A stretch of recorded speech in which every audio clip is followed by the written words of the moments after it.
ETF index mutual funds నేర్చుకుని stock మార్కెట్లో రాణించాలనుకుంటున్నారా? వెంటనే ఈ నెంబర్కి కాల్ చేయండి.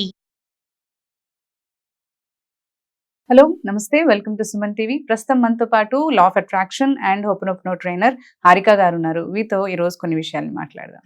హలో అండి హారిక గారు, నమస్తే. నమస్తే అండి. సో లా ఆఫ్ అట్రాక్షన్ అంటున్నారు, యూనివర్స్ అంటున్నారు, మేనిఫెస్టేషన్ అంటున్నారు, అఫర్మేషన్స్ అంటున్నారు. చాలా మందికి కన్ఫ్యూజన్ ఉంటుంది. అసలు లా ఆఫ్ అట్రాక్షన్ అంటే ఏంటి? అసలు లా ఆఫ్ అట్రాక్షన్ లో ఊరికే యూనివర్స్ అంటూ ఉంటారు. అసలు యూనివర్స్ అంటే ఏంటంటే అదే అన్న మనకి అంటే అనుకున్నది జరుగుతుంది, యూనివర్స్ ఇచ్చేస్తుంది అని అంటున్నారు. అసలు యూనివర్స్ ఏంటి? అసలు ఎందుకు ఇవ్వాలి? మనం కోరుకుంది దాన్ని ఎందుకు ఇస్తుంది అసలు? సో ఒక లైక్ అదేమన్నా మనకి మ్యాజిక్ కాదు, మంత్రం కాదు. సో అది యూనివర్స్ అంటే ఏంటి అని అంటే మీరేం చెప్తారు? సో ఫస్ట్ ఏంటంటే యూనివర్స్ అంటే ఏంటి అనేది చాలా మందికి వచ్చే డౌట్ అన్నమాట. సో ఫస్ట్ ఈ డౌట్ ఎక్కడి నుంచి స్టార్ట్ అవుతుందంటే మన చిన్నప్పటి నుంచి మనం ఆకాశంలో చూసినప్పుడు చిన్న చిన్న నక్షత్రాలు, మూన్స్ మనకు చాలా హ్యాపీ అనిపిస్తుంది. మన అమ్మ కూడా అదిగదో చందమామ అని చెప్పి తినిపిస్తూ ఉంటాయి. మన అందరికి అబ్బా ఎంత బాగుంది ఆకాశం, అసలు ఎలా అవన్నీ అక్కడ ఉన్నాయి, ఏంటి అసలు లోపల ఏముంది అని మన అందరికి క్యూరియాసిటీ చిన్నప్పటి నుంచి ఉంటుంది ప్రతి ఒక్కరికి కూడా. సో మనం ఎదిగే కొద్దీ మనకు వచ్చే ఆపర్చునిటీస్, మనం చదువు కానీ, సో మనకు ఉండే బాధ్యతలు కానీ, ఇవన్నీ వల్ల కూడా మనం దాన్ని పక్కన పెట్టేస్తాం. సో ఫస్ట్ ఏంటంటే మనము యూనివర్స్ వేరు వేరు కాదు, అది మెయిన్ థింగ్. చాలా మంది ఏంటంటే మనం వేరు యూనివర్స్ వేరు అనే థాట్ లో ఉంటున్నారు. సో ఫస్ట్ ఏంటంటే మనం వేరు కాదు, యూనివర్స్ వేరు. మన అంటే యూనివర్స్ మనం కూడా ఒకటి. సో ఎలా చెప్తున్నామా అంటే ఫస్ట్ మనకి యూనివర్స్ ఎలా స్టార్ట్ అయింది, ఎక్కడి నుంచి వచ్చింది, అసలు మనం ఎలా వచ్చాము అంటే మనకి సైన్స్ ఏం చెప్తుందంటే బిగ్ బ్యాంగ్ థియరీ అని చెప్తుంది. సో బిగ్ బ్యాంగ్ థియరీలో ఏం చెప్తున్నారు? బిగ్ బ్యాంగ్ అంటే ఒక పెద్ద విస్ఫోటనం జరిగింది. సో అక్కడి నుంచి మన యూనివర్స్ అనేది స్ప్రెడ్ అవడం జరిగింది. సో ఇప్పటికి స్ప్రెడ్ అవుతూనే ఉంది, ఇంకా ఇన్ఫినిటీ అన్నమాట. ఎక్కడి వరకు ఉందనేది మనం కూడా ఇంకా కనిపెట్టలేదు. సో అందుకే మనం అనంతమైన విశ్వం అంటున్నాం. So unlimited. సో మనం కోరుకున్న కోరికలు కూడా అందరూ లిమిటెడ్ గా కోరుకోవద్దు. యూనివర్స్ అనేది అన్లిమిటెడ్. సో మన కోరికలు కూడా దానికి కూడా లిమిట్స్ ఉండద్దు, మనం ఎంతైనా కోరుకోవచ్చు, దానికి హద్దులు పెట్టద్దు అని చెప్తారు. సో ఈవెన్ మనీ కావచ్చు, ఏదైనా. సో మనం ఏదైనా మనీ విషయంలో వచ్చినప్పుడు ఇంతే కావాలి, నాకు 1 లక్ష కావాలి నాకు, లేదా ఇంతే ఒక అమౌంట్ ఫిక్స్ అయిపోతాం. సో అక్కడ లిమిట్స్ ఏవి పెట్టుకోవాల్సిన అవసరం లేదు. సో అన్లిమిటెడ్ గా యూనివర్స్ ని అడగచ్చు, అది ఎంతైనా మనకి ఇస్తుంది. So I want money, unlimited money, I expected unexpected money అని కూడా అనొచ్చు. సో ఏంటంటే ఎప్పుడైతే బిగ్ బ్యాంగ్ పెద్ద విస్ఫోటనం జరిగిందో, హీలియం, హైడ్రోజన్ ఆటమ్స్ కలిపి చిన్న చిన్న స్టార్స్ కింద అవ్వడం, సో జనరేట్ అవడం. అంటే ఏదైనా ఒక విస్ఫోటనం, ఒక బాంబ్ పేలిందంటే ఎనర్జీ అనేది రిలీజ్ అయితేనే కదా. కరెక్ట్. సో ఒక బాంబ్ పేలడం కానీ, ఫర్ ఎగ్జాంపుల్ గా చెప్తున్నాను. సో బ్లాస్ట్ అయింది కాబట్టి, సో అక్కడే ఎనర్జీ అనేది ఉంది. సో ఏమవుతుంది, ఇలా చిన్న చిన్న స్టార్స్ ఫామ్ అయ్యి మళ్ళీ అవి డిస్ట్రాయిడ్ అయ్యి దాన్ని ఒక పవర్ ఆపరేట్ చేయడం, మళ్ళీ అవన్నీ డిస్ట్రాయ్ అయిపోవడం, మళ్ళీ అవన్నీ కంబైండ్ అవ్వడం, మళ్ళీ ఇంకొక స్టార్ ఫామ్ అవ్వడం, అలా జరుగుతూ వచ్చింది. సో అప్పుడు మనకి ఒక పెద్ద స్టార్ ఫామ్ అయింది. సో అదే మనం సన్ అంటున్నాం.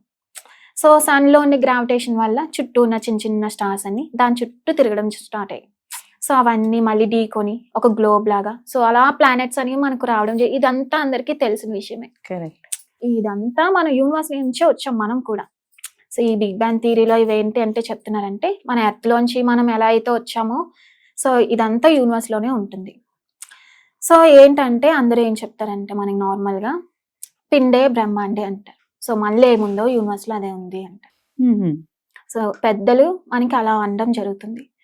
సో ఎందుకు అలా అంటారంటే, ఫర్ ఎగ్జాంపుల్ ఇప్పుడు నేను చెప్పాను కదా, సో ఒక ఎనర్జీ జనరేట్ అయింది, దాన్ని ఆపరేట్ చేస్తుంది, అండ్ అలాగే డిస్ట్రాయ్ అవుతుంది, మళ్ళీ జనరేట్ అవుతుంది. సో ఈ 3 పాయింట్లు మనం తీసుకున్నప్పుడు ఎనర్జీ అనే విషయం దగ్గర ఈక్వల్ అయిపోతున్నాయి. ఎనర్జీ అనే మ్యాటర్ దగ్గరికి వచ్చేసరికి 3 కంబైండ్ అయిపోతున్నాయి. ఆపరేట్ చేయడం ఇవన్నీ కూడా ఎనర్జీ ఉంటేనే అవుతుంది కదా. సో ఏంటంటే ఎనర్జీకి మనకి ఐన్స్టీన్ గారు ఏం చెప్పారు, నార్మల్ గా ఎనర్జీ ఫైండ్ చేయాలంటే E=mc² అన్నారు. చెప్పిన ఫార్ములా అది. సో మన ఎనర్జీ కనుక్కోవాలంటే ఒక mass into speed of velocity లేదా స్పీడ్ ఆఫ్ మాస్, సో ఇలా చెప్పారు. సో ఏమవుతుందంటే మనకి ఎనర్జీ ఫామ్ అవుతుంది. సో ఒకవేళ మన ఎనర్జీని స్పీడ్ ఆఫ్ వెలాసిటీ బై చేస్తే మనకి మాస్ అవుతుంది, అంటే మెటీరియల్ అవుతుంది, ఒక ఆటమ్ గా ఫామ్ అవుతుంది, ఒక థింగ్ గా. అని చెప్తారు. సో మనకి ఎప్పుడైతే సౌండ్ అనేది 50,000 per second వైబ్రేట్ అవుతుందో అది ఎనర్జీగా ఫామ్ అవుతుంది. సో అదే మనకి ఒక 60,000 per second వైబ్రేట్ అవుతుందో అది మనకి హీట్ అవుతుంది. అదే ఒక 70,000 per second అవుతుందో అది మనకి వైబ్రేషన్ అవుతుంది. సో మనకి ఏదైతే థాట్స్ అంటే వీటన్నిటికన్నా మనకి ఎక్కువ ఎనర్జీ రిలీజ్ చేసేది ఏంటంటే మన యొక్క ఆలోచన. సో మనం ఏదైతే ఆలోచన చేస్తున్నామో వీటికన్నా కూడా మనకి ఎక్కువ ఎనర్జీ అనేది అవసరం అవుతుంది. అంటే మనం ఒక థాట్ యూనివర్స్ కి రిలీజ్ చేసినప్పుడు చాలా ఎనర్జీ అనేది మనం రిలీజ్ చేయాల్సి సో అక్కడ ఇక్కడ కనెక్షన్ ఏంటి అంటే మనం నార్మల్ గా జనరల్ గా ఏదైనా థింగ్ కానీ మనం కానీ ఈ భూమి మీద ఉండే ప్రతి వస్తువు కూడా ఎనర్జీ అంటాం. సో ప్రతిదీ వైబ్రేట్ అవుతూ ఉంటుంది, ప్రతి దానికి ఎనర్జీ ఉంటుంది. మనం ఏం మాట్లాడినా అవి రిసీవ్ చేసుకుంటూ ఉంటాయి. ఈవెన్ వాల్స్ అయినా, వాచ్ అయినా, ఈ రింగ్స్ అయినా, ఏవైనా సరే ప్రతి ప్రాణం ఉన్నదే అనుకుంటూ ఉంటారు చాలా మంది. సో ప్రాణం లేని దానికి కూడా ఎనర్జీ ఉంటుంది.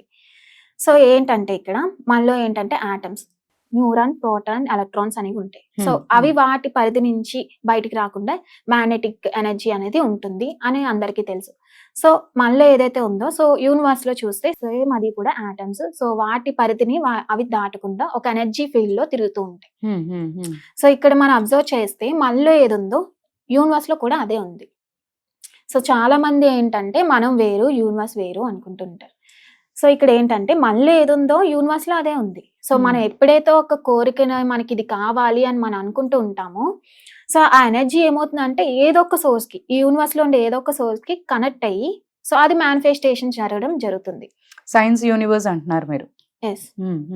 సో కాబట్టి మనము యూనివర్స్ వేరు వేరు కాదు, రెండు ఒకటే. సో మనం అన్లిమిటెడ్ గా ఏదైనా అడగచ్చు యూనివర్స్ ని. దీనికి హద్దు అంటూ లేదు. అనంతమైన విశ్వం మీకు ఏదైనా ఇవ్వగలదు. బట్ కాకపోతే మనకి యూనివర్స్ కి ఉన్న కనెక్షన్ మనమే పోగొట్టుకుంటున్నాం. ఎందుకంటే మనలోంచి వచ్చే నెగటివ్ థాట్స్ వల్ల ఈ కనెక్షన్ ఏదైతే ఉందో అది కట్ అయిపోతుంది. సో దాని వల్ల మనం ఏమనుకుంటున్నాం అంటే మనం వేరు, యూనివర్స్ వేరు. అంటే మనం అనుకున్నది జరిగినప్పుడు మనం అలా ఫీల్ అవ్వము. సో మనం అనుకుంటున్నాము యూనివర్స్ ఇచ్చేస్తుంది, సో యూనివర్స్ మనం ఒకటే, నేను ఏదనుకున్నా అది జరుగుతుంది అనుకున్నాం. బట్ ఎప్పుడైతే మనలో నెగిటివిటీ ఎక్కువ అవుతుందో మనం ఏది అనుకున్నా అది జరగదు, దానికి క్వైట్ ఆపోజిట్ గా జరగడం స్టార్ట్ అవుతుంది. ఎందుకంటే మనం ఆలోచించేది ఒకటి, బయట రియాలిటీ ఒకటి. సో అప్పుడు మన ఫీలింగ్ ఎలా ఉంటుందంటే మనం యూనివర్స్ వేరు వేరు, సో మనం దాన్ని అడగాలి, మనం అడిగితేనే ఇస్తుంది. అది నిజమే, అడగాలి. ఎందుకు ఆ పొజిషన్ మనం ఎందుకు తెచ్చుకున్నాం అంటే మనలో ఉన్న నెగిటివిటీ ఎక్కువైనట్టు. సో పాజిటివ్ ఎక్కువైనప్పుడు మనం అడగాల్సిన అవసరం లేదు. జస్ట్ మీకు చిన్న థాట్ వస్తే అది మేనిఫెస్టేషన్ అయిపోతుంది. అంటే మీరు అంత ఎనర్జీలో, అంటే యూనివర్స్ మీరు ఒకే ఎనర్జీలో ఉన్నప్పుడు జస్ట్ మీ మైండ్ లో ఒక ఇమేజ్ వచ్చినా లేదా ఒక పర్సన్ గుర్తొచ్చినా ఏదైనా ఒక థాట్ వచ్చినా వెంటనే అది మేనిఫెస్టేషన్ అవ్వడం మీరు చూడగలరు, ఎక్స్పీరియన్స్ చేయగలరు. సో ఇక్కడ మనకి వచ్చిన మెయిన్ ప్రాబ్లం ఏంటంటే యూనివర్స్ మనం వేరు వేరు అనేది పీపుల్ లో చాలా ఎక్కువ అవుతుంది. సో ఈ విధంగా మనకి యూనివర్స్ కి ఉన్న సంబంధం అయితే ఇదన్నమాట. థ్యాంక్ యూ అండి. థ్యాంక్ యూ హారిక గారు.